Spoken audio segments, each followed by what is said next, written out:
Primeiramente, bem-vindos, muito obrigado aí pela presença de vocês, pela disponibilidade e pela audiência. Muitos rostos novos que eu não conheço aí, isso é bastante interessante e importante. Eu queria também agradecer a professora Karina, embora ela não está aqui, como líder aí do projeto de extensão Colóquios em Ciência da Computação, que está me permitindo, está dando essa oportunidade de fazer essa apresentação. Essa apresentação é uma apresentação com um dos requisitos vamos chamar de socialização do conhecimento do que foi feito durante o período de afastamento para o pós-doutorado. Todos os professores que se afastam precisam fazer essa apresentação, e uma das possibilidades para fazer essa apresentação foi utilizar o espaço que o Colóquio disponibiliza para a gente. Antes de começar, então, o tema em si da palestra, que é a distribuição de conteúdos over the top, ou sobre uma rede de distribuição, enfim, sobre uma rede qualquer, depois nós vamos entrar nos detalhes. O pós-doc, para quem não tem conhecimento do que é isso, né, de como é isso, ele não é necessariamente um grau acadêmico, certo? Vocês estão aí se licenciando, né, ou fazendo a graduação, se graduando, vocês vão obter um grau acadêmico ao final do curso de vocês. Então, vocês vão se tornar bacharéis, ou quem faz licenciatura, licenciado, ou engenheiro, etc. Depois disso, nós temos o mestrado, aliás, uma boa oportunidade de fazer a propaganda aqui do mestrado em Ciência Aplicada, que tem o curso aqui no Departamento de Ciência da Computação. Depois do mestrado, o outro grau acadêmico, o terceiro ciclo, o terceiro grau acadêmico é o doutoramento, o doutorado, ou PhD também, filósofo, doctor. E depois disso não há necessariamente mais graus acadêmicos, mas há a possibilidade de você fazer o que se chama um estágio pós-doutoral. O estágio pós-doutoral tem o objetivo de aprofundar ou capacitar, dar continuidade a um trabalho de desenvolvimento de pesquisa de um pesquisador. Certo? Basicamente, existem naturalmente outros objetivos, dependendo das instituições, etc., mas o pós-doutoramento tem esse caráter acadêmico, né? Desenvolver, e num caso em particular, no meu caso, foi esse o objetivo. Então, desenvolver, continuar, dar continuidade ou abrir um novo campo de pesquisa para depois, no retorno, a gente implementar e continuar, enfim, etc., etc., etc. Então, a universidade tem essa facilidade, ela disponibiliza esse período de afastamento para capacitação do seu staff, dos seus docentes, e quem tiver a oportunidade, quem conseguir, enfim, por favor, pode utilizar dessa oportunidade para fazer esse trabalho. No meu caso, eu saí o ano passado, em 2017, para então ter esse período de capacitação, vamos chamar assim, que é o pós-doutoramento. Muito bem, e lá, então, eu tive que desenvolver um trabalho, certo? Me inseri dentro de grupos de pesquisa, de projetos de pesquisa, e eu estou fazendo esse report, esse relatório aqui, agora para vocês, para a comunidade acadêmica. De certa forma, o convite foi bastante extenso. Obrigado mais uma vez pela presença de vocês. Ok? Bom, começando então nossa palestra, nosso colóquio, nossa conversa aqui. Eu tenho alguns objetivos com ela, que é naturalmente o primeiro deles é cumprir esse requisito do retorno, né? Então, é apresentar aqui as principais atividades desenvolvidas durante esse período de afastamento. Ok? Também, nesse sentido, apresentar o trabalho científico que foi desenvolvido, certo? Alguns resultados preliminares, não vamos aqui discutir as filigranas dos trabalhos, aí, o mais pontual, aí, mas pelo menos alguns resultados eu gostaria de poder apresentar para vocês, de alguns trabalhos desenvolvidos.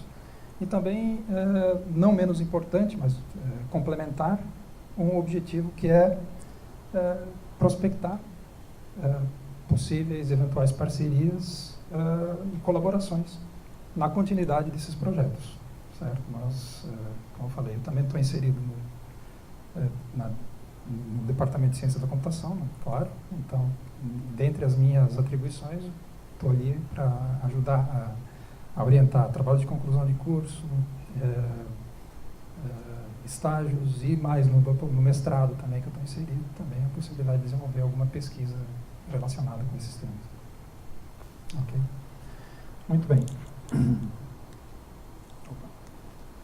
Para isso, eu tenho alguns objetivos, numa agenda bastante rápida, penso eu, contextualizar, então, onde eu fiz esse pós-doutorado, por que eu fiz, etc., dar uma contextualização, apresentar o conceito do trabalho científico desenvolvido, o objeto, né, que é a distribuição de conteúdos, apresentar para vocês o meu envolvimento em alguns projetos de pesquisa que trataram desse tema durante esse período, alguns resultados e alguma coisa mais específica relacionada a esse trabalho científico e, finalmente, algumas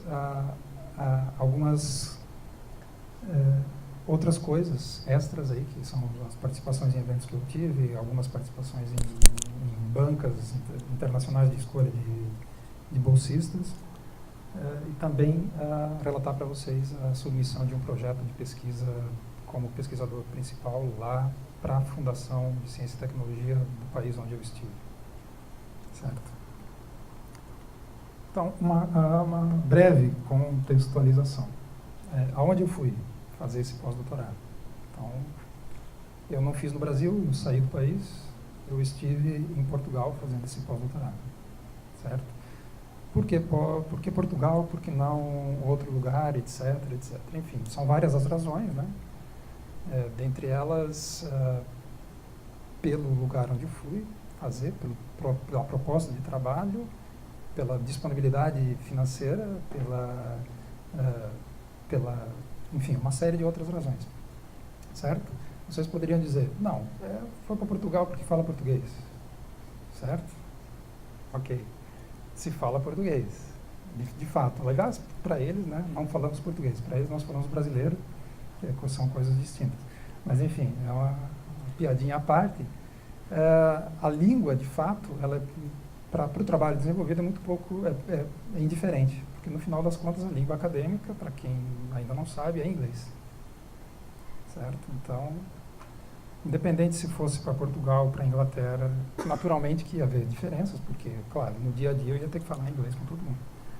Mas, em termos científicos de trabalho, é o inglês, independente de onde se vai. Então, portanto, Portugal tem algumas vantagens, naturalmente, porque se vai para pedir um pão, se pede em português. Né? Na padaria, você vai pedir um pão em português. Ok? Contudo, algumas outras características, e eu queria mostrar aqui para vocês algumas estatísticas, muito brevemente, porque, na verdade, essa pesquisa que eu fiz aqui com relação a esses indicadores são bastante superficiais, bastante rápidos, né? Mas também para demonstrar que Portugal também tem o seu quinhão na parte científica. Considerando o ano de 2017, aí, depois eu posso passar, vai ficar disponível essa transparência, e vocês têm os links aí de onde eu tirei essas informações. Mas ele é considerado um inovador moderado, um país inovador moderado dentro da própria União Europeia. Isso quer dizer o quê? A inovação vem com as empresas, certo? Os institutos, universidades, etc., que desenvolvem pesquisa, acabam repassando o conhecimento e a tecnologia desenvolvida para que se inove em produto. E em termos europeus, Portugal ali está como um moderado, certo? Não é top, mas também não é lá atrás. Então, e os dados são de 2017, está em 14º lugar dentro da União Europeia como um todo. Ok? Contudo, ele tem um sistema de desenvolvimento de pesquisa bastante atrativo, tá? Isso significa o quê? Muitas universidades, bastante cursos, bastante institutos de pesquisa e cada vez mais melhor financiado. Que é isso que, no final das contas, acaba comprometendo e melhorando os indicadores. Temos aí, comparado com a União Europeia, o dado de 2016, 112,4%. Está um pouquinho melhor que a média, certo? Da União Europeia, nesse sentido. Outra característica bastante interessante de se notar é que Portugal é um país pequeno, certo? Tanto geograficamente falando, quanto populacionalmente falando. Então, temos aí em torno de 10 milhões de habitantes no país todo, certo? Isso tem algumas vantagens e outras desvantagens.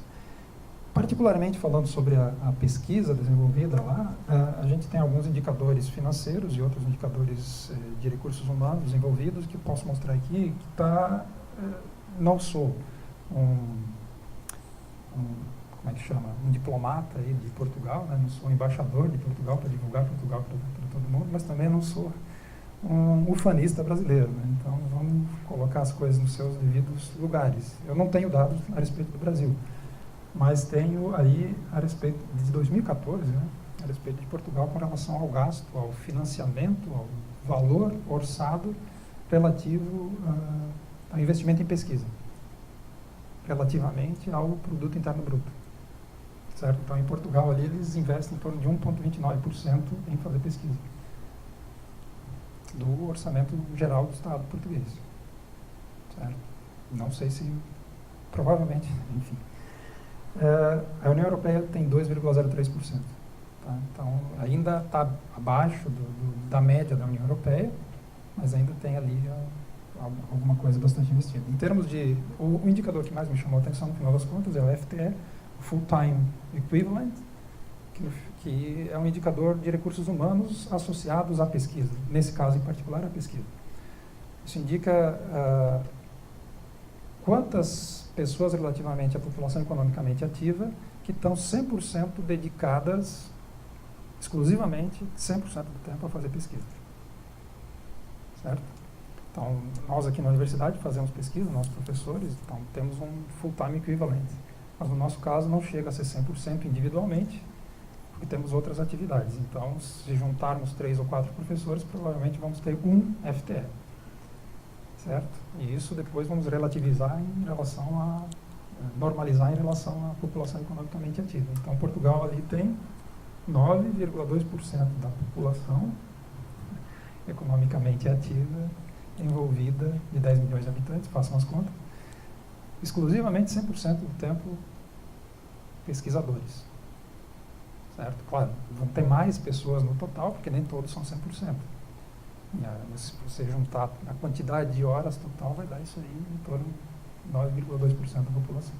A União Europeia, de uma forma geral, tem 11%. No Brasil, não faço ideia. Não deve ser isso.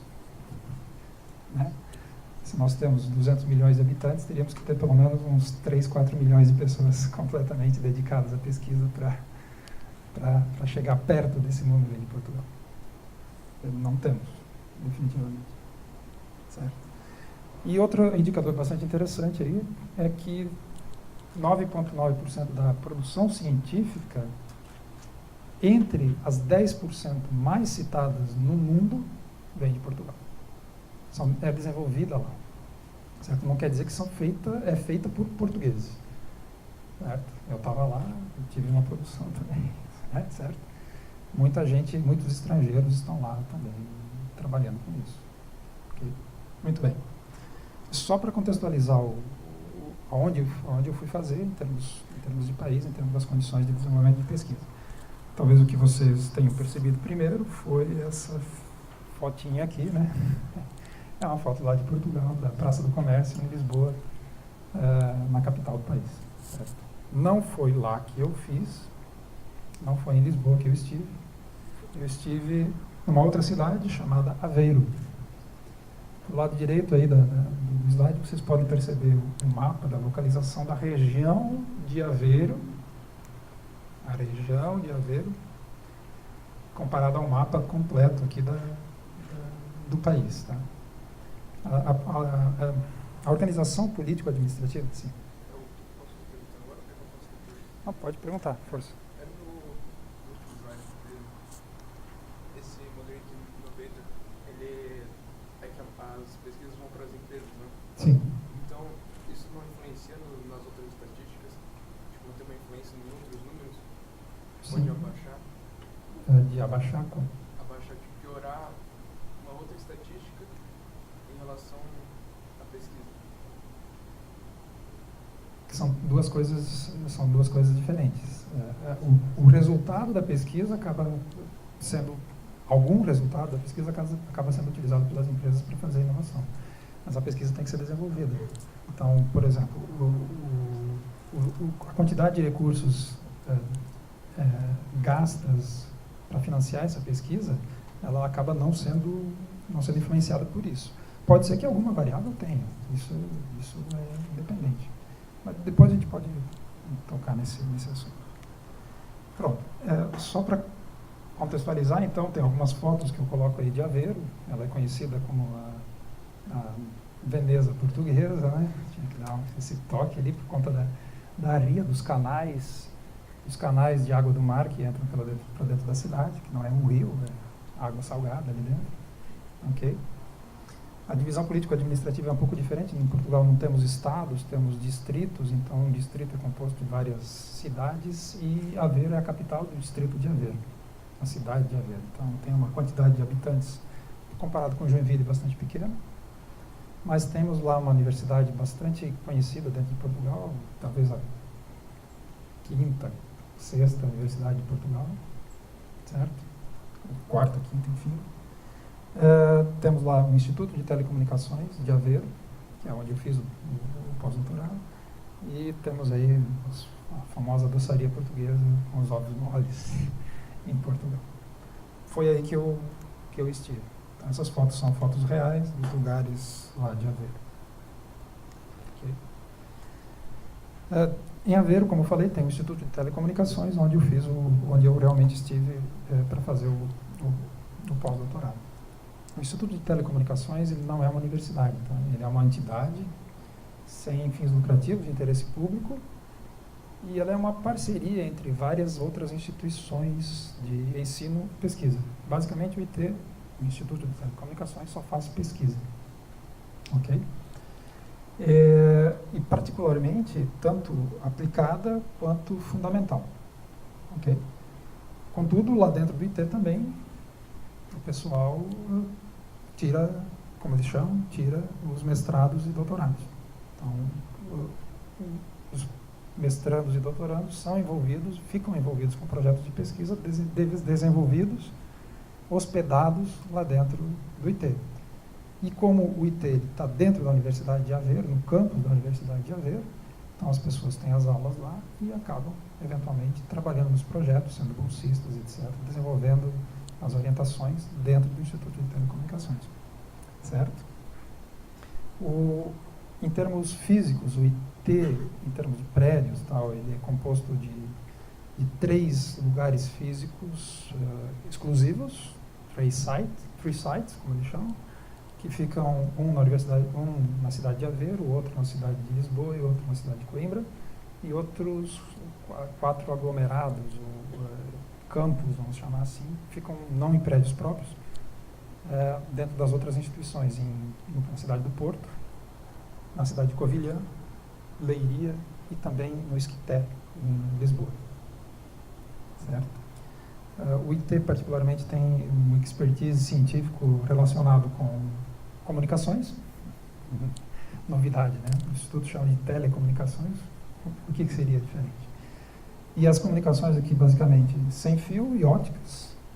Tá? Tem, então, o domínio da física e da engenharia eletrotécnica, como eles chamam lá, que é a engenharia elétrica aqui. E, no caso onde eu me inseri, basicamente, em redes e multimídia. Então, além das ciências básicas e fundamentais, como eu falei. Então, esses expertises, eles dominam, e para fazer esses expertises, eles têm vários grupos de pesquisa e vários laboratórios dentro do prédio físico lá dentro. Tá? Em Aveiro, particularmente, esse é um slide para Aveiro, não para o IT todo, que engloba 3 sites e 4 branches, nós temos ali, nós não, eles, tem 78 permanent staffs, 78 pessoas permanentes lá dentro. Isso significa desde pesquisadores que são contratados para fazer única e exclusivamente pesquisa, quanto também somados aí aos professores que são contratados e funcionários da Universidade de Aveiro, mas que são pesquisadores lá dentro também. Certo? Isso não conta mestrandos e doutorandos, certo? Mas lá dentro, no total, o IT tem mais de 200 pessoas permanentes. 63 projetos de pesquisa financiados lá por várias entidades, empresas e órgãos de fomento, certo? Que o IT lidera ou apenas participa como membros de grupos, certo?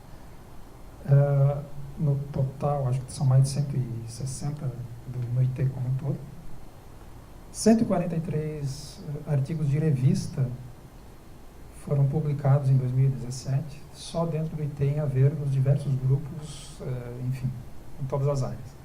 143 papers de revista. Okay? Para quem não tem noção disso, é um número razoável, não é pequeno, não. Muito bem. Dentro desses grupos de pesquisa ali dentro do IT, e dos laboratórios, eu acabei esquecendo de falar dos grupos, né? São vários. Eu estive alocado a esse grupo aqui, o Network Architectures and Protocols, ou NAP, como eles chamam, que está relacionado à área de expertise, de pesquisa, network e multimídia, certo? Liderado pela professora doutora Suzana Sargento.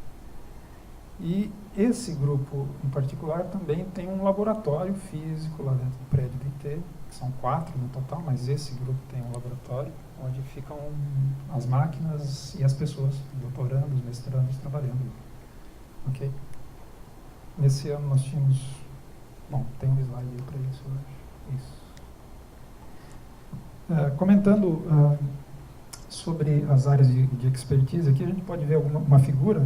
Esse é um folder que é distribuído lá pelo NAP e trata das áreas onde eles atuam, onde mais tem projetos e onde mais se desenvolve pesquisa.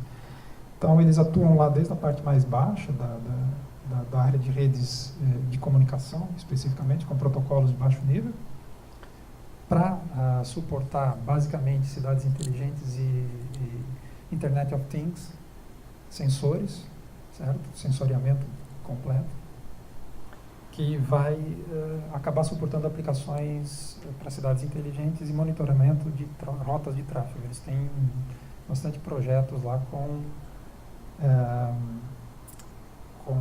isso aqui, que é redes veiculares. Basicamente, redes veiculares, certo? Além do trabalho que eu desenvolvi lá, que tem uma área que é aqui da distribuição de conteúdos de maneira geral. Nesse caso em particular, eles estão trabalhando com over the top agora, mas começaram com outras coisas antigamente. Então, essa é uma figura que representa basicamente o espectro de trabalhos que acabam sendo desenvolvidos lá no IT de Aveiro. Dentro desse grupo, como eu falei, que eu me inseri, o Network Architectures and Protocols, havia 5 senior researchers, pesquisadores mais antigos, contando pós-docs, certo? Tinha lá a professora. 3 desses seniors eram permanentes. Então, a professora mais 2, um pós-doc contratado e outro pesquisador contratado. Eu me inseri como um dos pós-docs, como cientista convidado, na altura. E tinha um outro que era um pós-doc também. Então, 5 seniors para cuidar dessa quantidade de projetos aí. São 11, se não me falha a minha conta. Contei antes. Para tratar de mais de 30 estudantes de mestrado, e nós tínhamos ali pelo menos 4 doutorandos lá dentro também. Okay.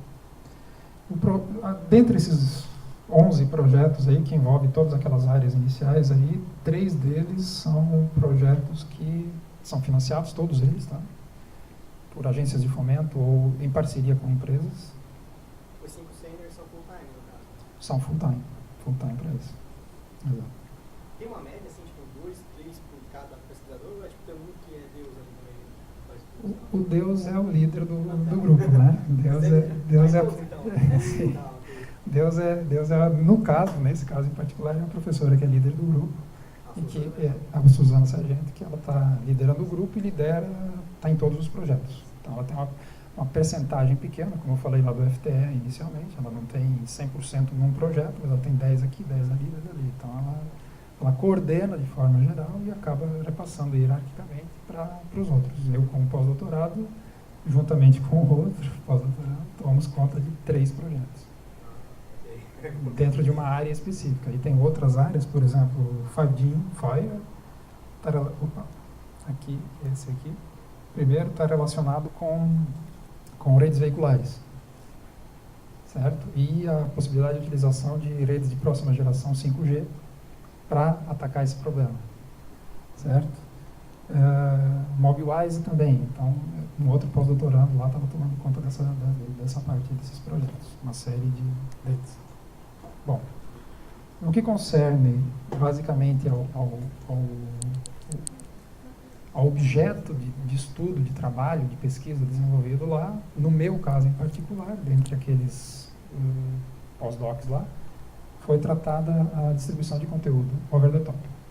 Então, o que é distribuição de conteúdo over the top? Finalmente passamos da contextualização e vamos chegar no tema científico. A distribuição de conteúdo over the top é, basicamente, distribuir conteúdo, nesse caso, vídeo mais áudio, né, sobre uma infraestrutura de comunicação, uma rede, nesse caso, que não é necessariamente proprietária de quem está fornecendo o serviço. Ou seja, ela não é administrada, não é controlada por quem oferece o serviço e por onde os dados trafegam. Então, apesar de haver a possibilidade de um operador de telecomunicações ter sua própria rede exclusiva, dedicada inclusivamente só para passar conteúdo, no caso desses trabalhos envolvendo aqui, não se tratava exclusivamente de um operador. Poderia ser um conteúdo genérico, trafegando inclusive por aquela rede que era proprietária daquele operador de telecomunicações, mas ele não teria controle sobre o que fazer com aquele conteúdo. Mas ele tem a possibilidade de ter controle ou Depende, né? Depende. Se ele quiser investir o dinheiro suficiente para fazer a rede completa até entregar para o coisa, pode fazer. Aí ele só vai ter como controlar o que vai passar por ele, se ele quiser. Ah, mas então ele não sabe o que está passando, você sabe Não. que é. Tá. Exatamente. Essa quer dizer, é possível saber, né? Se você fazer uma inspeção de pacotes ali nos cabeçalhos, pode saber o que fazer, mas em princípio não. Certo? Um exemplo clássico disso aí é a utilização da internet como meio de transmissão disso aí, né? Então, os operadores disponibilizam a infraestrutura, você acaba utilizando ela. Claro que depois tem acordos aí para você conseguir passar esse conteúdo. Tá?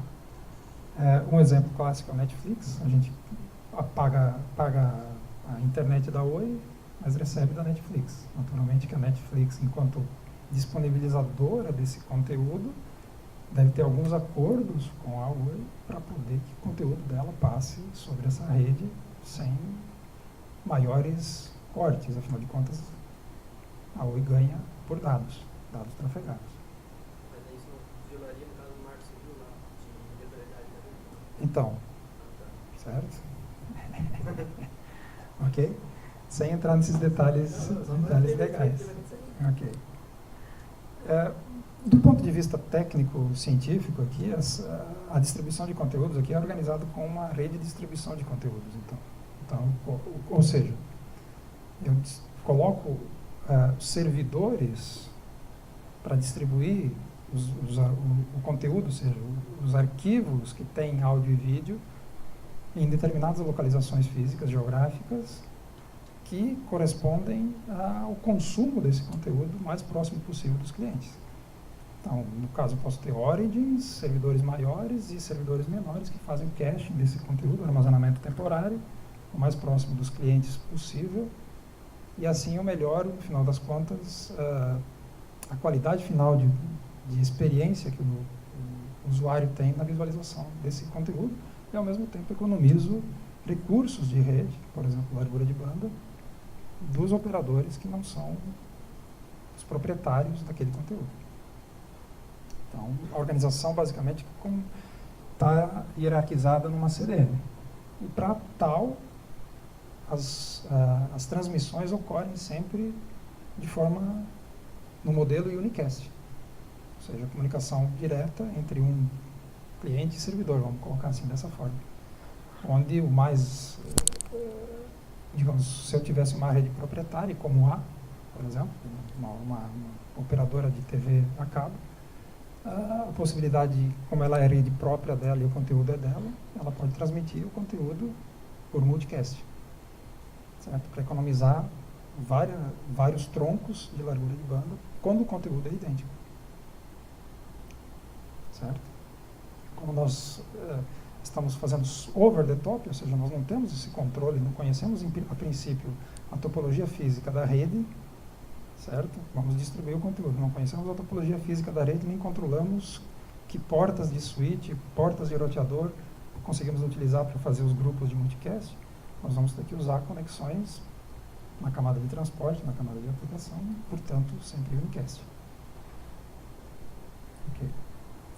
Muito bem, o objetivo aí, então, é otimizar essa distribuição de conteúdo, disponibilizando a melhor qualidade possível no usuário final. Sempre esse é o grande objetivo. Como fazer isso, como alcançar isso? Pronto, aí que estão os trabalhos, né? Desde melhoria de caching, a melhores modelos de transmissão unicast, a melhoria de QoE do que já existe, uma série de possibilidades. E para isso o pessoal faz projetos, né? Projetos de pesquisa, de investigação, como eles chamam lá. Ok?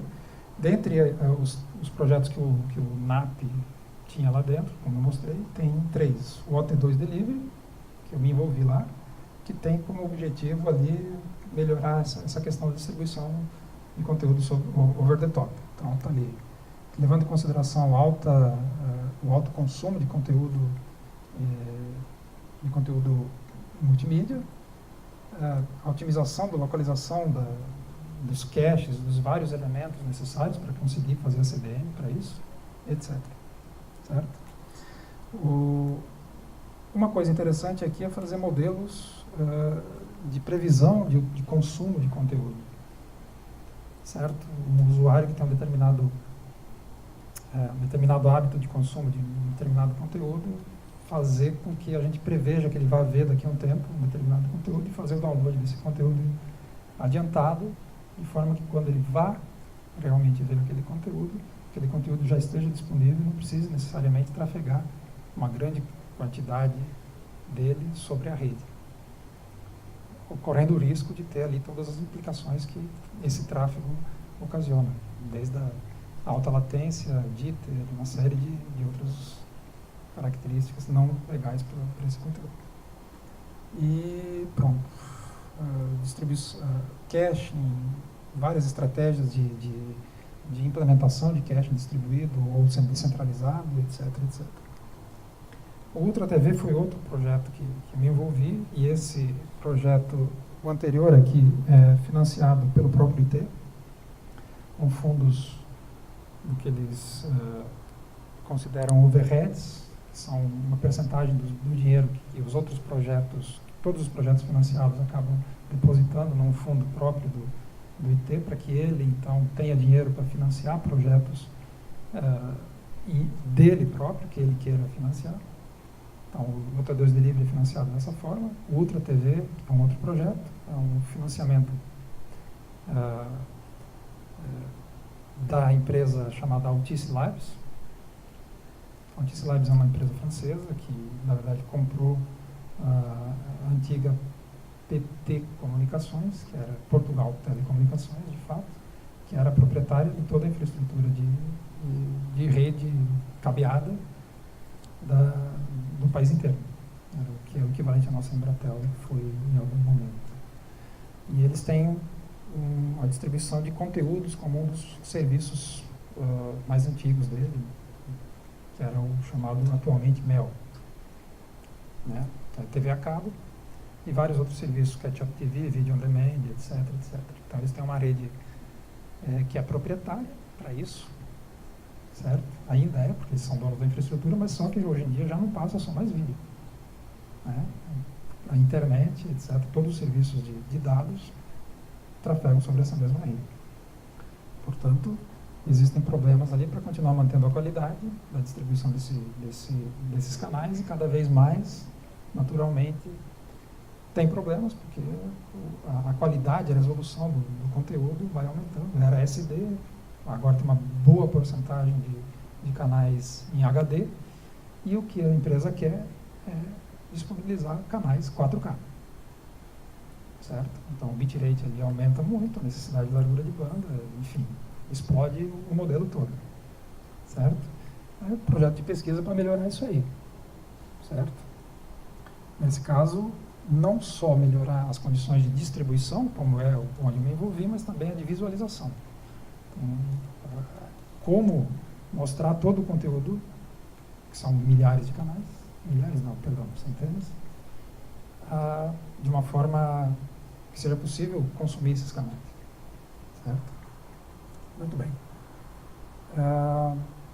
Esse projeto, então, tem a Altice Labs como promotora e principal líder. Nós temos a Universidade de Aveiro na parte de design gráfico e tem o Instituto de Telecomunicações aí na parte de distribuição dos conteúdos. Outro projeto, e esse é um projeto europeu, internacional, então os outros dois eram mais nacionais, esse é internacional, que envolve uma série de parceiros internacionais europeus, e não só. Tem uma empresa israelita aí também envolvida, que é o projeto Eureka Celtic Plus. É uma organização europeia que certifica projetos de pesquisa em nível europeu, onde o financiamento é obtido, uma parcela dessa instituição, com fundos europeus, e outra parcela vem de fundos nacionais de cada um dos países que tem os proponentes envolvidos. Tanto empresas podem receber dinheiro, quanto institutos de desenvolvimento e pesquisa. Nesse caso, esse projeto aqui ele é um projeto que tem a ver com a melhoria na qualidade de experiência do utilizador e do monitoramento, onde o principal foco aí é o monitoramento das condições de rede na entrega dos conteúdos. Certo? Esses parceiros envolvem desde espanhóis, polacos, como eu falei, israelitas, etc., uma série de empresas envolvidas. Muito bem. Para desenvolver esses projetos, precisa-se de recursos humanos, pessoas. Certo? Basicamente, bolsistas de mestrado e bolsas de iniciação científica, etc., etc. Os projetos acabam pagando bolsas para isso. Tanto é que depois vou mostrar para vocês, me envolvi em bancas de seleção desses bolsistas para alguns desses projetos, naquele momento enquanto eu estive lá. E, como são mestrandos, a parte acadêmica científica tem que ser orientada para se alcançar o grau de mestre, como eu falei inicialmente antes. Enfim. Eu me envolvi, então, na coorientação de pelo menos alguns desses trabalhos. 3 deles, a professora Suzana é orientadora, e 3 desses mestrandos estiveram alocados nesses projetos, basicamente no Ultra TV, que desenvolveram alguns trabalhos relacionados à distribuição de conteúdo over the top. No caso, o Rui defendeu em dezembro de 2017 uma dissertação falando de distribuição de conteúdo over the top em redes wireless, certo? Onde o foco dele, depois eu vou mostrar alguns resultados do trabalho dele, que eu ajudei a orientar, tem a ver com a melhoria do QoE, no desenvolvimento de uma arquitetura de caching distribuído. Do André Dias, que está um trabalho ainda em andamento, mas que tem a ver especificamente com a melhoria do QoE, então está relacionado lá com o projeto Monalise e com o Ultra TV, certo? Através de algumas técnicas de melhoria do prefetch, do conteúdo, vou falar o que é depois. E o Tiago Oliveira, que também tem a ver com a otimização da distribuição de conteúdo, basicamente usando então uma técnica, um conceito de redes definidas por software. Então a gente está tentando costurar alguma coisa ali onde distribuir conteúdo baseado numa inteligência no nível da rede, certo? Utilizando protocolo OpenFlow, etc. Pois bem, então, o trabalho científico desenvolvido de fato tem a ver ali com esses trabalhos dos mestrandos e, particularmente nesse caso, do Rui, foi desenvolvida uma arquitetura inteligente de caching distribuído, DSMC que ele chamou, certo? Ela tem, então, o objetivo de melhorar a distribuição do conteúdo em si, economizando largura de banda, especialmente nos links de comunicação que conectam os servidores origem do conteúdo até o primeiro e o segundo nível de cache. Então, há uma premissa de hierarquia de caches aqui envolvido dentro da CDN, da Content Distribution Network. Ok?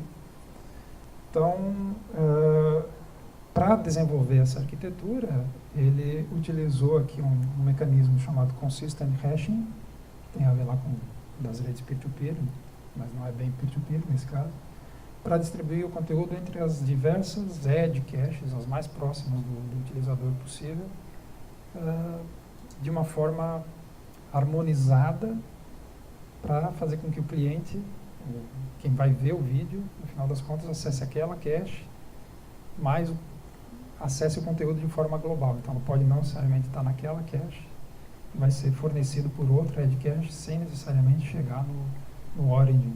Basta que um request chegue no origin para que seja armazenado nas edge caches e seja compartilhado com todas elas. Ou seja, um conceito bastante básico nesse sentido. Então, aqui está a figura da arquitetura que ele utilizou com os vários cenários envolvidos. Nós temos 2 níveis de cache. O primeiro, que ele chamou de aggregator, que é uma cache maior, certo? Mais centralizada. E as edge caches estão aqui nesse nível aqui, mais próximo dos utilizadores finais. Essas figuras no final aqui, elas representam os cenários onde essa arquitetura de caching distribuído foi testada e avaliada. Então, 3 cenários foram utilizados aí. O mais estável em termos de rede é onde o consumidor, o utilizador, visualizador, usuário, vê o vídeo na casa dele. Então, ele tem acesso a uma infraestrutura de rede que, nesse caso, pode ser cabeada. Aliás, é para ser cabeada, nesse caso. Então, as melhores condições de latência, menores latências, maior largura de banda, etc., estão disponíveis nesse cenário. Depois passa-se para um cenário onde o utilizador, o usuário vê esse vídeo num dispositivo móvel, por exemplo, utilizando uma infraestrutura sem fio, no caso, a própria operadora de comunicações que fornece 3G ou 4G. E, finalmente, um cenário ainda mais difícil em termos das condições de QoS da rede, que é o cenário de alta velocidade, onde o usuário vai ver esse conteúdo dentro de um trem, por exemplo. Certo? Então, esse conteúdo tem que chegar no trem em uma alta velocidade. Então, vários aspectos foram testados aqui nessa arquitetura. Basicamente, a arquitetura desenvolvida trata desses 3 módulos dentro de um edge cache, um módulo de recepção do conteúdo, dos requests do utilizador ou das outras edge caches, para saber se aquela em particular tem um conteúdo que está sendo pedido por um usuário, certo? Então, faço proxy para isso. Okay. E também esse módulo faz o prefetching, ou seja, faz a busca em avanço, em adiantada, de determinados blocos, determinados pedaços, chamados chunks nesse caso, de conteúdo que podem ser visualizados futuramente, no futuro próximo, naturalmente, pelo usuário. Onde o módulo principal no final da arquitetura é esse DSMC aqui, que trata da comunicação com as edge caches e do armazenamento desses pedaços de forma distribuída entre as várias caches, disponibilizando uma cache global. Certo? Muito bem. Alguns resultados que foram obtidos com relação ao desenvolvimento desse trabalho estão relacionados com aqueles cenários que mostrei. Então, vou mostrar aqui apenas 2 cenários, que são cenários mais difíceis, que é o cenário móvel, vamos chamar assim. Então, aqui se pensou em usuários que estão na rua, num ambiente onde tem acesso a uma rede wireless, 3G ou 4G, certo? Mas com várias qualidades de acesso, certo? Mais próximos das antenas, outros mais longe, etc, etc. Ou seja, simulando maiores latências e menor qualidade da largura de banda disponibilizada, de forma que o sistema tem que se adaptar para que o conteúdo, quando chegue no usuário, apresente a melhor qualidade possível. E alguns resultados estão mostrados aqui do lado esquerdo, certo? Aqui nós temos os usuários e as antenas aqui no centro, que representam os edge caches, certo? Onde está armazenado temporariamente o conteúdo que o usuário vai usar vendo no tablet, no celular, no smartphone, etc. Tá? E os resultados, alguns deles estão aqui, desde o desempenho das edge caches, num modelo completamente distribuído, onde as edge caches compartilham os seus espaços locais de armazenamento, para disponibilizar uma cache realmente global. Se o conteúdo está lá, ele vai ser encontrado. E também comparado com um modelo arquitetural onde a edge cache, no final das contas, ela não compartilha o seu espaço de armazenamento e, portanto, ela só vai servir conteúdo para aqueles clientes que estão conectados com ela. Ou seja, se um determinado conteúdo for pedido por uma outra edge cache, já está armazenado numa outra edge cache, se o mesmo usuário, se um usuário qualquer outro, que estiver conectado numa outra edge cache, mas queira ver aquele mesmo conteúdo lá, vai ter que requisitar para esse edge cache, que não vai reconhecer que está armazenado próximo dela, vai ter que passar pelo aggregator, vai ter que ir até o origin e voltar. Então, dois modelos exclusivamente para comparação aqui, tá? Distribuído e descentralizado. Então, nós temos aqui a performance, os hits e misses, ou seja, os acertos e os não acertos nos requests, ou seja, se o conteúdo estava lá na cache ou não estava lá na cache quando pedido, certo? E temos aqui nas outras, os outros gráficos, as outras imagens aqui, o resultado do QoE, da qualidade de experiência medida por uma probe, por um software que emula o consumo desse conteúdo por um usuário real. Então, ele não mostra o vídeo na tela, mas ele recebe os pacotes e, em função da qualidade daqueles pacotes, uma série de análises que é feita ali, se calcula um MOS, chamado Mean Opinion Score, que é uma métrica bastante utilizada nessa área para chamar o Quality of Experience, certo? Seria o equivalente à resposta de um usuário a respeito de como ele percebe aquele vídeo. Então, o que está plotado aqui nesses gráficos é o MOS, representando o QoE, para esses consumos aqui. A conclusão que se chega é que o modelo de cache distribuído acaba apresentando um melhor QoE aí nesse caso, embora acaba consumindo um pouco mais de largura de banda, entre as caches, especialmente. E o último cenário aqui, para esse trabalho em particular, é um cenário onde o consumo de conteúdo é feito dentro de meu Deus, eu não consigo lembrar a palavra em português do Brasil. O trem, ok. Mas o trem é composto de... Vagão. Isso, vagão. Lá eles chamam de carruagem. Dentro da carruagem aí não ia dar muito certo. Isso. Para quem não ouviu, comboio é o trem aqui no Brasil, certo? Formado por vários vagões. Lá eles chamam de comboio, que é formado por carruagem. Certo? É a mesma coisa, só com nomes diferentes. Portanto, quem vai ver o vídeo lá no celular, no smartphone, está dentro do vagão, certo? Com acesso a uma rede wireless, Wi-Fi, nesse caso em particular, porque é fornecido com uma infraestrutura dentro do trem, do comboio, dos vários vagões. E o trem tem lá as suas antenas que se conectam, então, com a infraestrutura da operadora de telecomunicações, que aí sim é infraestrutura 4G ou uma outra, WiMAX, Low-Fi, etc., uma série de tecnologias de transmissão de longa distância, para fornecer esse conteúdo.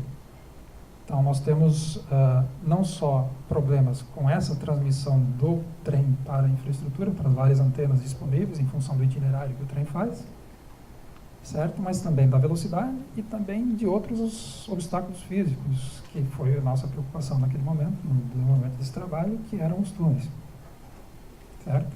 O que acontece quando você está passando dentro de um túnel? Você não tem acesso à infraestrutura, você tem acesso ao Wi-Fi, porque está ali dentro o access point do vagão, mas a antena do trem pode transmitir o que quiser, não vai conseguir achar a antena da operadora. Portanto, você não tem largura de banda. Sem largura de banda, você não consegue fazer download de nenhum pedaço de vídeo, de nada. Mas a pessoa está lá vendo o vídeo e quer continuar a ver. Então, como é que a gente resolve esse problema? Certo? O problema aqui, nesse caso, foi resolvido com uma otimização do prefetching. O que é o prefetching? Como eu falei, é fazer aquela adivinhação de que a pessoa vai ver alguma coisa no futuro e fazer o download dela quando é possível, para quando ela for querer usar aquilo, está disponível. Então, tem um edge cache dentro do comboio, junto com o access point, que carrega ou descarrega, nesse caso faz o download em avanço, ou melhor, adiantado, né, de partes daquele conteúdo que o usuário está vendo no momento de antes de entrar no comboio. Então, como o itinerário, nesse caso em particular, é fixo, né, nós conhecemos onde o trem vai passar e sabemos onde vai estar o túnel, onde vai estar o túnel, ou seja, onde eu vou ficar sem a conectividade, de alguma forma, por GPS ou calculando a velocidade, enfim, tem ali os mecanismos para você saber quanto tempo antes de entrar no comboio você está naquele momento, e em função das condições de rede naquele momento eu faço o prefetching das conexões que já estão vendo um determinado conteúdo atualmente. Então eu tento baixar o conteúdo ali no access point para que ele seja disponível para os usuários. E como são vários vagões, as caches compartilham os seus local storages, os seus espaços de armazenamento locais, para fazer uma cache distribuída. Certo? E aí, eu estou num vagão, consigo continuar vendo, mesmo que o conteúdo esteja armazenado no vagão 7, certo? Do comboio. Que a cache é distribuída, e aí que eu falei do consistent caching, que faz exatamente isso. Eu coloco um pedaço do vídeo na cache, no edge cache, no access point, nesse caso, mais adequado em função do algoritmo que roda o consistent caching. Certo? Eu posso otimizar isso também. Pronto. Não é pronto, não é final. Pronto é... Desculpa. É uma vírgula, exatamente. Então, como eles dizem lá em Portugal. Pronto. Então, vírgula. Ok? Pausinha. Vamos fazer uma pausa. Aqui eu queria mostrar para vocês, então, os resultados desse trabalho aqui, que, na verdade, isso aqui tem a ver com o QoE, Quality of Experience, do que foi emulado aqui. Na verdade, foi emulado, porque nós não colocamos uma pessoa dentro do trem fazendo esse negócio aí. Então, houve uma emulação aqui. Okay? Mas dá para ver que sem o prefetching aqui, sem essa otimização de prefetching, pelo menos 3 túneis aqui apareceram. Okay? Esse lado aqui aparece a qualidade de experiência, que chega a quase 5, que é o máximo.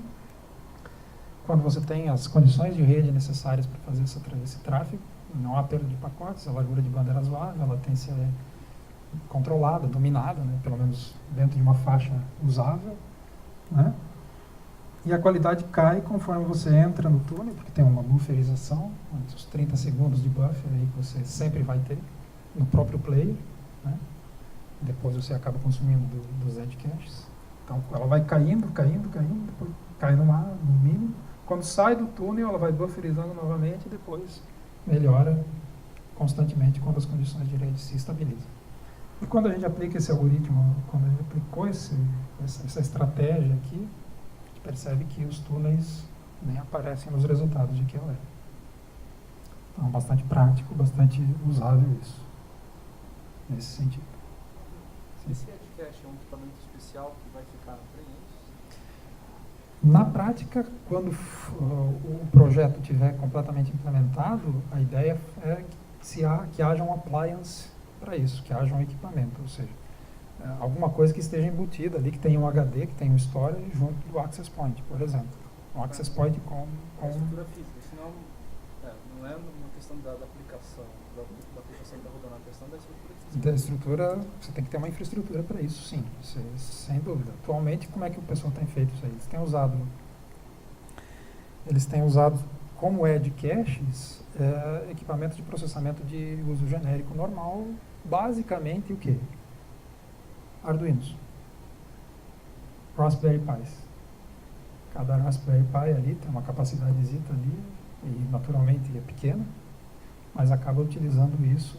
O vídeo também, os testes são com vídeos de 10 minutos, em SD, HD e 4K, certo? Então tenho vários edge caches dentro de uma rede que eu monto com equipamentos desse tipo aí, em princípio. Tá? Mas na vida real se pretende que tenha uma capacidade maior. Claro. Então esse algoritmo, ele precisa necessariamente de um hardware específico, não daria para aplicar ele? Não precisa de um hardware específico. Isso como está hoje, está rodando sobre o Raspberry Pi, que é um computador de uso genérico. Não, mas houve uma modificação pelo Instituto aí de Telecomunicações, onde você aplicou isso, e daí você teve que instalar esses Raspberry Pis para funcionar. Ah, Tipo, sim. eu posso aplicar isso globalmente para melhorar a rede de todo mundo, por exemplo? Se quem quiser fazer isso, disponibilizar o equipamento, o hardware, as edge caches, sim. Que pode ser computadores normais, parrudos, com alto poder de processamento, uma rede de fato real, né? Que consome gigabits, como nós vamos ver aqui depois em outro trabalho aí. Naturalmente precisa de um appliance adequado, claro. Geralmente esses pontos intermediários da rede, eles não verificam o tipo de conteúdo que está sendo transmitido. Nesse caso, ele vai verificar que é uma transmissão de um vídeo. Ele vai estar ciente que esse dado precisa de cache porque é um vídeo que alguém está assistindo, né? No caso, esse Raspberry Pi, ele precisa ter ele precisa saber o que está sendo transmitido. Geralmente, eu imagino que Sim. um modem profissional Não. Isso é um software, né? É um software que tá executando. E nesse caso em particular, como o conteúdo, o vídeo é transmitido como vídeo adaptativo, ou seja, eu aumento ou melhoro a qualidade conforme as condições de rede através de requisições HTTP. Eu tenho uma URL ali que me diz qual é o pedacinho do vídeo que eu quero buscar lá no servidor. Então, é a aplicação que reconhece HTTP, certo? Na porta, sei lá, configurável, né? Por isso que tem o proxy ali, né? dos primeiros componentes da arquitetura do cache. Então, é um software que vai chegar ali, se reconhecer na porta, sei lá, 80, 81, para a aplicação seu edge cache, certo? É uma aplicação, então, certo? Acho que ela tem que reconhecer, claro. Não é? Agora, quando a gente está pensando em fazer a dissertação do Tiago, aí a gente tenta baixar um pouco mais o nível, porque vai trabalhar com Software Defined Networking. Ali, na verdade, quem vai reconhecer isso vai ser a infraestrutura intermediária, que é os switches que rodam o OpenFlow ali. Então, ele vai ter que reconhecer o cabeçalho do HTTP quando chegar no switch e tomar uma decisão aí. Certo? Auxiliar esse processo. Isso não quer dizer que eu vou eliminar completamente a forma de transmissão via HTTP. Certo? Bom, tem mais 2 trabalhos científicos aqui. Vou tentar ser um pouquinho mais rápido. Sim? Pode.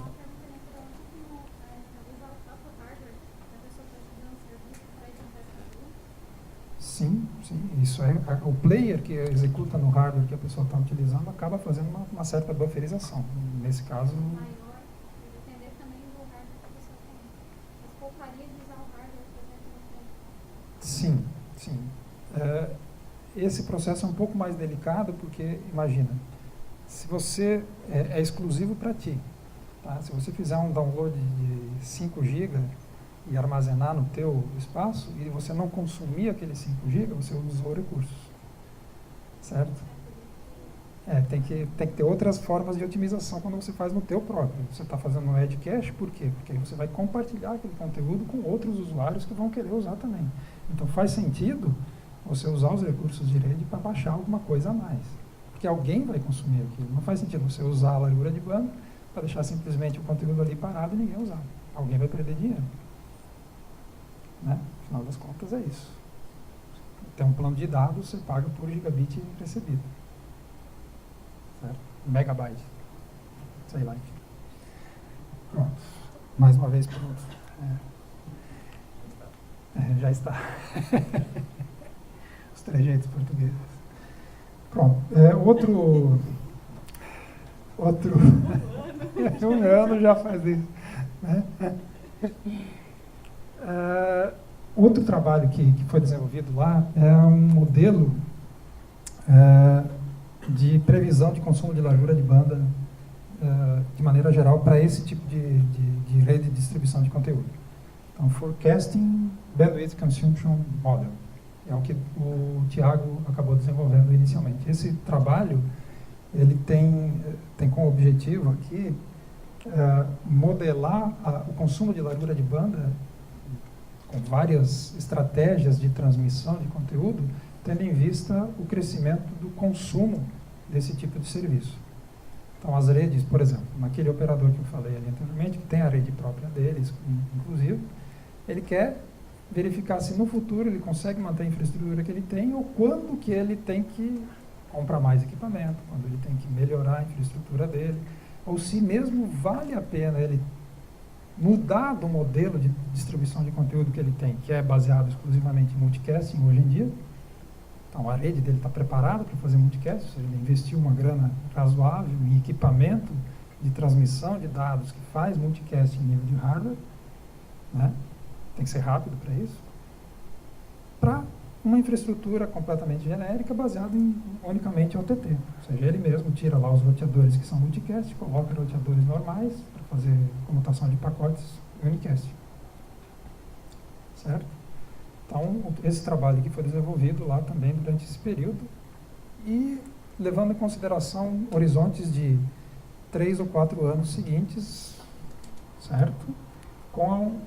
Baseado nessa infraestrutura lógica física do operador de telecomunicações. Então, ele tem lá o conteúdo que passa originalmente por um service router e é distribuído até próximo das casas dos usuários nos optical line terminators. Certo? Tudo isso aqui é fibra ótica. Okay? Até chegar no set-top box, na caixinha que a pessoa recebe lá do operador de TV a cabo, onde tem lá já é fibra ótica direto dentro de casa. Ok? Então, baseado nessa infraestrutura física lógica, foi feito esse modelo de forecasting, utilizando uma série de variáveis aqui, fornecidas em parte pela operadora, em parte pela academia, através de leitura de artigos. Certo? Então, levando em consideração que vai aumentar uma certa porcentagem de subscribers, ou seja, de assinantes, de visualizadores que vão pagar para ver conteúdo, levando em consideração o aumento da porcentagem de conteúdo a 4K, etc., quanto a largura de banda vai ser necessário para transferir esse conteúdo, desde o origin até o final, até o usuário final, certo? E quando que no modelo de transmissão unicast, isso vai ser mais caro ou mais barato que no modelo multicast. E aí foi proposto, inclusive, um modelo híbrido, que na verdade essa figura aqui representa um modelo híbrido, onde eu tenho, junto aos utilizadores, a pergunta que a colega de vocês fez aí, junto aos utilizadores eu tenho caches maiores, onde eu posso, inclusive, compartilhar esse conteúdo com outros utilizadores das redondezas geográficas físicas. Certo? Estou na casa de alguém, naquele mesmo prédio, ou naquela região da cidade, enfim, etc. Okay? E com uma grande cache aqui, perto do tronco central da rede, na distribuição central. Nos aggregators aqui, vou chamar assim. Enfim. Esse trabalho aqui foi desenvolvido em linguagem R, certo? Com uma interface gráfica em Shine, pelo Thiago. Tem algumas telas aqui e alguns telas que são configuráveis, né? O usuário vai entrar com os valores aqui. E os resultados, alguns estão aqui. desde o modelo de quanto custa, né, o OPEX, Operational Expenditure, ou seja, em termos operacionais, quanto custa manter essas infraestruturas, em função da largura de banda que vão consumir, desde qual é a largura de banda consumida nas várias partes, nos vários enlaces dessa rede ali, simulando um consumo europeu, não necessariamente europeu, mas pelo menos em Portugal, e um consumo desse mesmo operador nos Estados Unidos. Então tem resultados aqui que dizem que lá para Portugal ainda vale a pena manter multicast por um determinado período de tempo. Lá para os Estados Unidos, em função da maior demanda, o unicast já compensa e se paga. Enfim.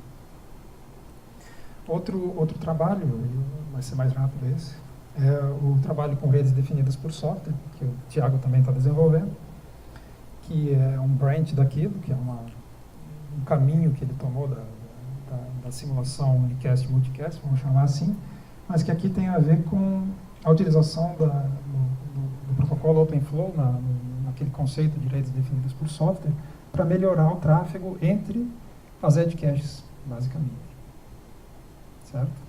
Aquele consistent caching, que foi inicialmente naquela arquitetura utilizado para onde colocar o conteúdo dentro das várias edge caches, aqui a gente poderia tirar o consistent caching e resolver ele na parte da rede mesmo. Quando chegasse no switch, o switch tomasse a decisão para onde encaminhar aquele conteúdo, em função de uma série de outras características que não necessariamente apenas um hashing do identificador do conteúdo, certo? Dentro de uma determinada configuração lógica para aquele hash. Okay. Outra ideia que ele teve aí também, a trabalhar com isso, era desenvolver um pseudo-IP multicast utilizando o SDN. Então, a ideia é diminuir o consumo de largura de banda dos aggregators quando o conteúdo requisitado para as edge caches for idêntico entre elas. Ao invés de ir até o aggregator, todo aquele conteúdo que passa pelo aggregator ser agregado em apenas um fluxo que é distribuído pelas várias edge caches, assim diminuindo o consumo de largura de banda do aggregator para o origin. Essa é para aquele conteúdo específico.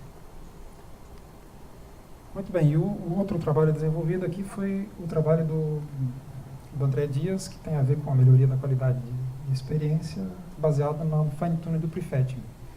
Então, o prefetch foi utilizado lá no trem para fazer o download do conteúdo adiantado, né, antes do consumo dele, e aqui ele tenta otimizar isso aqui, porque lá, naqueles experimentos anteriores, era sempre assim.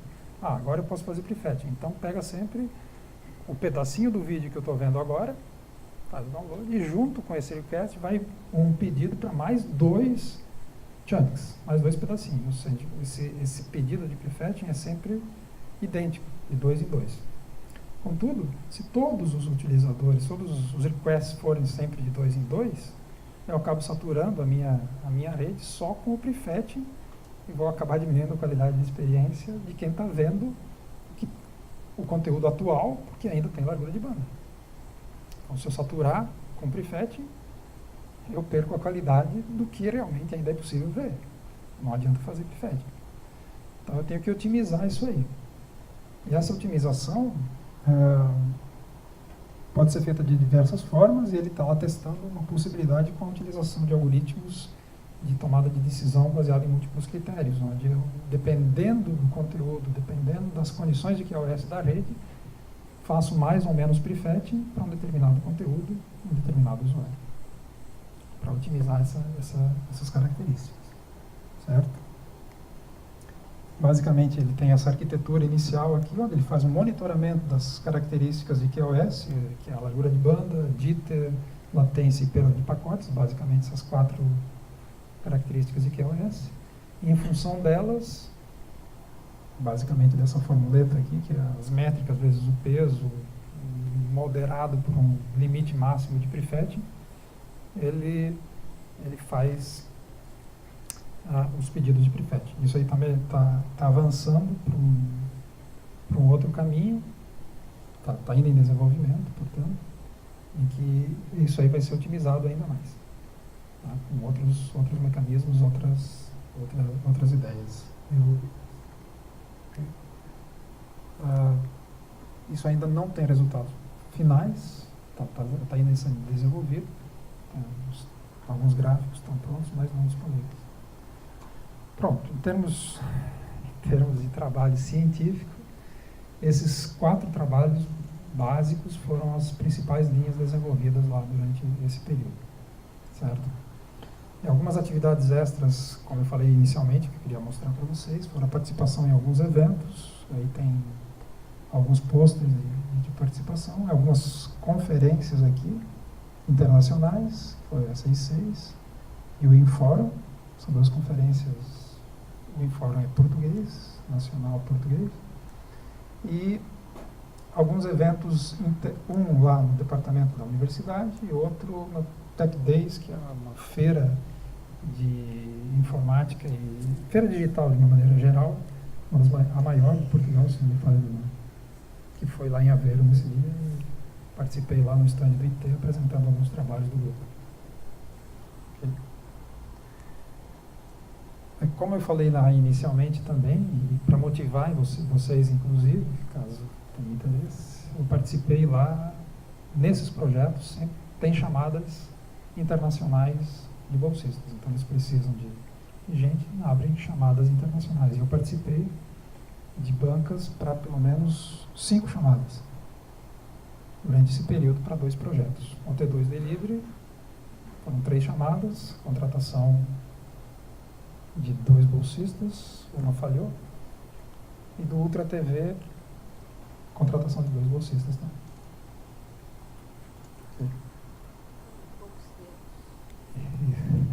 A Karina está dizendo aqui bolseiros e não bolsistas. Bolseiros é como eles chamam os bolsistas em Portugal, certo? Não é uma pessoa que anda com uma bolsa, bolseiro.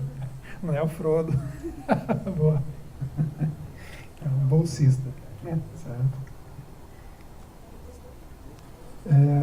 Pronto. E Jesus, pronto.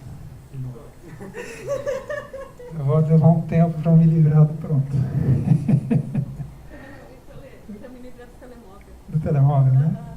O celular lá é telemóvel, para quem não sabe. Então, pode ser que eu diga telemóvel também. Enfim. A última característica aqui que eu queria mostrar para vocês, aproveitando que estamos um pouco adiantados do tempo aqui, é que eu também acabei submetendo um projeto de pesquisa completo para a financiadora, para o órgão de fomento de Portugal, em conjunto com a Altice Labs também, nesse tema do Over the Top Content Distribution, certo? E com o investigador principal, liderando o projeto. Era essas atividades.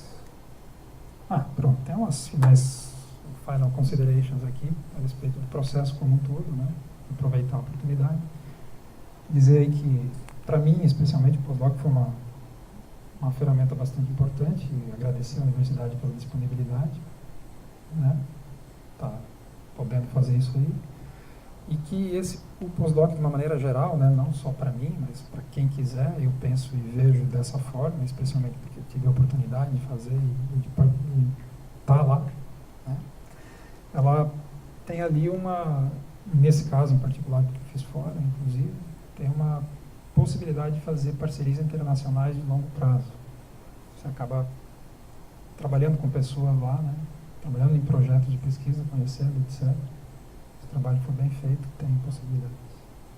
Se tiver dinheiro lá fora, melhor ainda. Depende muito disso também, na verdade, né? Uma hora eles têm bastante dinheiro investido em pesquisa, outra hora menos. Então isso acaba influenciando uma série de coisas.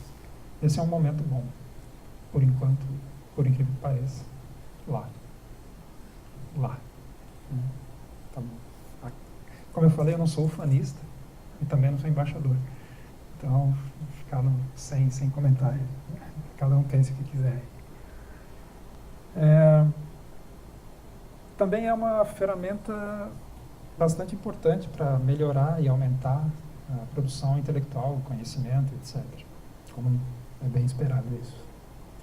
Mas uma coisa interessante para vocês, especialmente ali, eu penso que, apesar de quem está fazendo é a gente, o professor, o docente, acaba criando oportunidades para os alunos também. Especialmente nessa questão de ser bolsista. Né? Tem a oportunidade de você fazer pesquisa lá e de, eventualmente, buscar conhecimento, buscar alguma coisa de lá fora para trazer para cá dentro e aplicar. Acho que isso é uma oportunidade. E também o pós-doc acaba facilitando, de certa forma, a internacionalização da universidade, ou possibilitando com que isso aconteça. Né? Certo? Não só as publicações, em termos de pesquisa, mas também o contato com os projetos, etc. Sim. Essas bolsas disponíveis lá, bolsa só para pesquisa, né? Não precisa ser de pós-graduação, graduação, escola, ou o cara paga lá só para focar na pesquisa.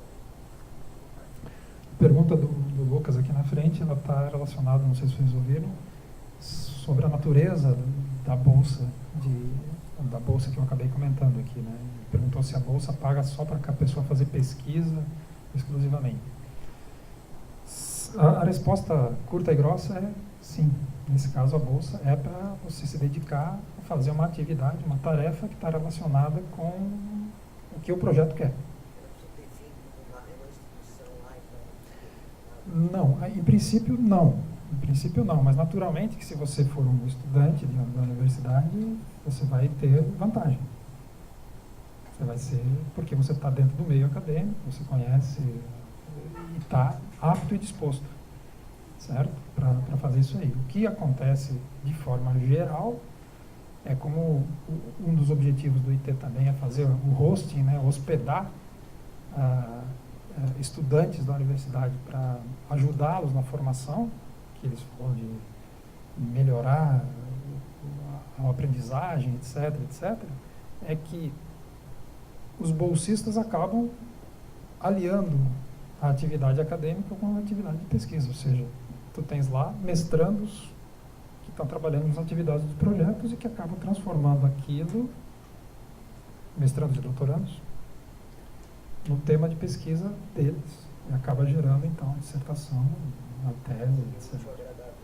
Exato. No final das contas, acaba unindo o útil ao agradável. Você recebe para desenvolver uma parte do projeto, que, claro, muitas vezes você vai ter que fazer coisas a mais para a tua dissertação, para a tua tese, porque muitas vezes aquilo lá não é só exclusivamente inovador, né? Você vai ter que colocar uma parte ali de originalidade, etc., etc., de tirar resultados acadêmicos daquilo para defender a tua dissertação, a tua tese, etc. Mas você recebe para trabalhar no projeto. Ok? Pronto. Então, agora pronto de fato. Por favor, obrigado a todos aí pela audiência. Uma salva de palmas, pessoal. Obrigado. Questões? Perguntas? Sim, força. Prefetching. Prefetching. Pode ser feito por rede neural, coisas assim, ou é outra coisa? Assim, o prefetching como conceito deriva de fetching, de busca, né? Então você faz uma pré-busca de um determinado conteúdo. Então, em si, o prefetching é a mesma coisa que pedir um conteúdo normal para visualização. Então, eu peço aquele determinado conteúdo. Então, ele se diferencia apenas da busca normal de conteúdo, para consumir imediatamente o conteúdo, porque ele é uma busca de conteúdo que está lá na frente, que não é o próximo pedacinho do vídeo que vai ser visto. Então, eu peço o pedacinho número 3 que vai ser visto agora, peço em avanço, faço o prefetching do 5 e do 6. Aí peço o 4 e depois o 9 e o 10. O 8 eu peço normal e faço do 12 e do 13. E assim sucessivamente. Por exemplo, um exemplo, né? Claro, o modelo de previsão do que vai ser consumido em avanço, adiantado, perdão, que vai ser buscado em adiantado para ser consumido em determinado período de tempo no futuro próximo, aí sim eu posso utilizar N estratégias, inclusive redes neurais, machine learning, análise de histórico, método de tomada de multicritério de tomada de decisão, adivinha, certo? O que eu quiser está disponível. Então você acaba testando uma miríade de possibilidades para implementar essa questão. E a otimização tem a ver com isso, né? Porque vamos imaginar, eu prevejo que eu vou continuar consumindo Game of Thrones, certo? Eu estou consumindo Game of Thrones, bonitinho lá, maravilha. Mas de repente o cara foi chamado do Westworld. Ah, pronto, eu vou para o Westworld imediatamente. Tudo que eu pedi adiantado que ia consumir no futuro próximo do Game of Thrones, do episódio 10, sei lá que episódio que é, certo? Eu perdi, porque eu vou ter que começar do zero para pegar o episódio 3 do Westworld. Que por acaso vai começar agora na HBO. Propaganda patrocinada da HBO, né? Certo? É uma pergunta interessantíssima, porque exatamente o modelo de adivinhação, de forecasting, é baseado em uma série de coisas, e é o mais crítico de tudo. Nesse caso particular, claro. Nós estamos, lá eles estão utilizando isso como ferramenta, como mecanismo de melhoria do QoE. Eles não querem deixar que o vídeo faça um flick em determinado momento de tempo, porque a largura de banda não foi suficiente para consumir, como vídeo adaptativo, né, para buscar o conteúdo que tenha a melhor resolução. Quando eu digo vídeo adaptativo, eu quero dizer o seguinte: tem um frame, um conjunto de bits aqui que representa uma matriz de uma imagem, certo? Para aquele mesmo conteúdo, quando eu falo em vídeo adaptativo, eu tenho aquele frame armazenado num arquivo com uma resolução de SD, sei lá, nem lembro lá, 480 pixels por não sei quanto. Tem uma outra que é HD de 720 por não sei quanto, do mesmo frame. Uma de 1080 não sei o que, e uma de 4K, 4096 por não sei quanto. Conforme a qualidade da rede ali, o player vai fazer o request daquele pedacinho que tem aquele frame, né, os vários frames que compõem um pedaço do vídeo, né, do motion, do picture in motion, que representa aquela qualidade. Então, eu sempre quero, né, consumir na melhor qualidade possível, mas nem sempre vai ser possível. Então, o prefetching também tem a ver com isso. Ele não é só buscar alguns pedaços, alguns frames, alguns chunks a mais do vídeo, mas de que qualidade. Isso também tem implicações. Certo? Uma coisa que o Spotify faz, né, coisa que é nível de aplicação, né? Quando você abre uma playlist, ele baixa o começo de toda a música. Né? Mas isso daí não foi feito na própria aplicação, né? Não tem Sim. Porque a pessoa geralmente ela passa várias músicas até achar uma que ela gosta, né? Então já está pré-carregado. Já está pré-carregado, exatamente. Esse é um exemplo clássico de prefetching. Faz uma carga ali antes de se começar. Então, nesse caso em particular, ela é conservadora, né? Porque toda a playlist ele vai lá e pronto. Ele não está preocupado em economizar a largura de banda. Ele não vai adivinhar que tu gosta da... ia dizer, fazer uma piada agora, sei lá, gosta de Chitãozinho Chororó, né? Ela baixa só do Chitãozinho Chororó. Baixa de todo mundo, do ABBA ao Queen, né? Baixa todo mundo.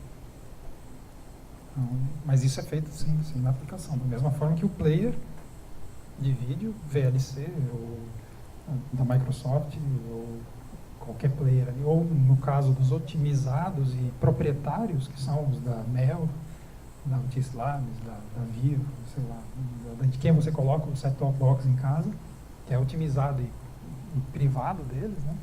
É tudo implementado ali. Aqui essa questão de pegar o conteúdo. O prefetching tem que estar ali. Os edcasts também. Sim. Por favor. Na palestra você falou sobre a parte hardware das coisas. Sim. Mas em termos de compactação de dados, algoritmo de compactação, Sim. esse estudo também considera uma parte do estudo ou é uma outra área? Pode ser uma parte de estudo, sim. Sim, com certeza. Lá, eles não se preocuparam muito com essa parte de otimização em termos de compactação do conteúdo. Por quê? Porque eles acabaram optando por utilizar os padrões de transmissão normais. No caso, em particular, esses exemplos aqui foram feitos utilizando o padrão Smooth Streaming da Microsoft. Então, ele tem lá os mecanismos de compactação do vídeo, dos... Como é que chama? Dos... manifests, os vários manifestos para os vários arquivos de conteúdo específicos que dizem qual é o bitrate, qual é a taxa, etc. Todas as características do vídeo nesses manifestos, que são particulares a um determinado standard, um determinado padrão. O Microsoft Smooth Streaming é um, e o que está sendo, pelo menos lá na altura, tentando fazer é passar para um padrão ainda mais aberto, que é o MPEG Dash, certo? Que seria o padrão de fato. Que também é streaming adaptativo, mas com uma outra caracterização e etc. Mas a compactação, essa parte de bitrate ali, é essencial nesse processo. Sim. E haveria a possibilidade, a nicho aí para trabalhar nesse aspecto em termos de pesquisa, com toda certeza. Especialmente por conta de, claro, 4K é o futuro. 4K é uma monstruosidade de bit trafegando aí. Certo? Pergunte. No slide lá, nos iniciais, você diz 10% da população fica no papo. Sim. O FTE, né? Não, Não? Portugal mesmo, nossa contextualização. Ah, right. Aqui? Para ser. Não. Ali mesmo.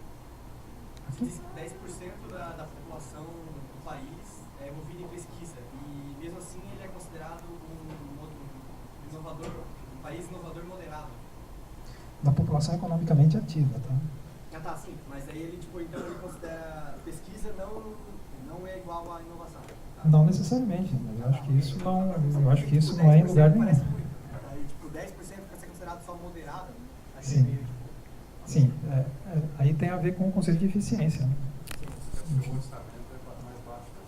Exato, tem uma série de outras características a ser analisado aqui. E também levar em consideração que da população economicamente ativa. Portugal tem 10 milhões, mas é um país onde a taxa etária das pessoas, ela não necessariamente está não é como é que eu vou dizer isso de forma adequada. As pessoas estão envelhecendo muito lá, certo? Elas estão um pouquinho além do economicamente ativo. Quer dizer, tem, naturalmente, uma grande parcela mas dos 10 milhões aí, tem uns 2 milhões que são pessoas já aposentadas. E pelo menos a informação que eu tinha, né? Informação antiga, mas seria que o mercado de e-commerce, por exemplo, em Portugal e Espanha eram bem aquém do Brasil, por exemplo. E-commerce? Quer dizer, em tecnologia em geral, assim, de internet, de consumo, assim. Então, daí isso eu não posso colocar dados fáticos, reais, porque eu não tenho esses valores. Do vídeo? Boa. Então eu posso fazer umas brincadeiras. O que eu posso colocar aqui é que, em termos de infraestrutura, eles estão bem. Eles estão muito bem. Tá? Mas é mais estilo de mercado mesmo. Então, em termos de valores circulantes lá, também não sei. Nós temos uma população maior que a Espanha e Portugal juntos, isso é inegável. É bem maior. E provavelmente uma classe média também maior. Só que aqui temos outros problemas, né? Outros problemas. Então, em termos de consumo, pelo menos esses serviços digitais, são bastante acessíveis. Tá? Então isso gira bastante. Tá? São muito acessíveis. Você consegue, estava comentando com os alunos da minha turma, você consegue assinar um pacote combo lá de internet e TV e telefone, combo completo, telefone fixo, né? Por 50, 60 euros com 100, 150 megabits por segundo. Com fibra ótica que chega dentro da tua sala. Numa caixinha branquinha, pequenininha assim. No computador, tá? Você pode depois dali colocar um modem router, o que você quiser ali dentro, né? Mas chega ali na tua redes, inclusive aquela caixinha ali é wireless, né? Então 200 megabits por segundo wireless, né? É a mesma. Mas a pergunta era mais, tipo, o conceito inovador moderado de Portugal comparado com o Brasil. O Brasil seria um inovador moderado? É uma boa pergunta, tá? Como eu falei, eu não sou embaixador de Portugal, eu só peguei esse valor ali, pensei, joguei ali, não me preocupei em verificar com relação ao Brasil como é que é esse conceito, mesmo porque a gente sabe que a metodologia de avaliação muitas vezes pode avaliar, isso não é uma padronização. Então, isso são documentos da União Europeia. Tem 3 links ali embaixo, que depois vocês podem dar uma olhada. Eu eu tenho que confessar, peço desculpa, que eu não sei o nível de inovação que o Brasil pode estar classificado atualmente. Tá? Na minha percepção, se vocês querem a minha opinião, eu posso dizer depois em particular, né? Desde o gravador, enfim. Mas o que eu posso perceber é que os serviços lá são acessíveis, tá? São acessíveis. Então, o e-commerce funciona, de fato. As pessoas compram muito pela internet. Muito. Não é pouco. E ganham em euros, né? Se a gente converter. Atualmente, né? Atualmente. Certo? Pessoal, mais alguma pergunta aqui?